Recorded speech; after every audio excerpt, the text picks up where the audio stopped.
Këtë të shtunë është zhvilluar ceremonia e prezantimit të ministrit të ri të mbrojtjes, Ermal Nufi. Pirro Vengu gjatë ceremonisë i ka kaluar stafetën e mbrojtjes ministrit të ri Nufi. Gjatë fjalës së tij, Vengu u shpreh se puna në Ministrinë e Mbrojtjes i mësoi se autoriteti nuk buron nga zëri i lartë, por nga përgjegjësia e heshtur. Sot nuk po largohem nga një detyrë, po mbyll një kapitull shërbimi dhe po hap një tjetër, me të njëjtën përgjegjësi, me të njëjtin betim ndaj Republikës. Ministria e Mbrojtjes, unë e them shpesh, nuk është thjesht një dikaster, është një shtyllë e shtetit. Është vendi ku fjala siguri përkthehet çdo ditë në disiplinë, sakrificë, profesionalizëm dhe besnikëri ndaj dheut dhe kushtetutës.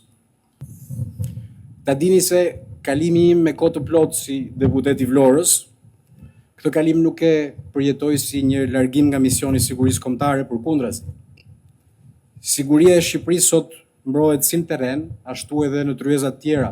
Në vitin 2024, dashur Ermal pata fatin që stafetën ta merrja nga një mik i mirë, Niko Peleshi.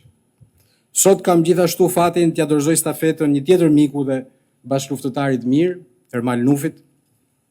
Jam i bindur se me atë dashurinë dhe vendosmërinë e tij në krye të kësaj ministrie do të shkëlqeni të gjithë si skuadër. Institucioni është i fortë, Shqipëria është në duar të sigurta dhe misioni vazhdon. Nga ana tjetër, ministri Nufi u shpreh se do të punojë ngushtë me të gjithë për të forcuar më tej kapacitetet e sigurisë së Shqipërisë. Ajo që është një kurthemel në çdo dorëzim detyre është të dimë që institucionet forcohen aty ku ndërtohet mbi vazhdimsinë dhe mbi respektin e punës atyre që kanë punuar dhe shërbyer para nesh. Siguria e një vendi nuk ndërtohet vetëm me strategji apo dokumenta të qarta politikisht dhe doktrinalisht, ajo ndërtohet çdo ditë nga njerëzit që punojnë, nga burrat dhe gratë që veshin uniformën, nga komandantët dhe drejtuesit që marrin vendime të vështira, nga institucionet që qëndrojnë fort edhe në kohë pasigurie. Prandaj sot duhet të shpreh respektin tim më të thellë për çdo pjesëtar të forcave të armatosura të Republikës së Shqipërisë. Shërbimi ndaj dheut nuk është thjesht profesion. Është detyrë që nuk vjen pa sakrifica.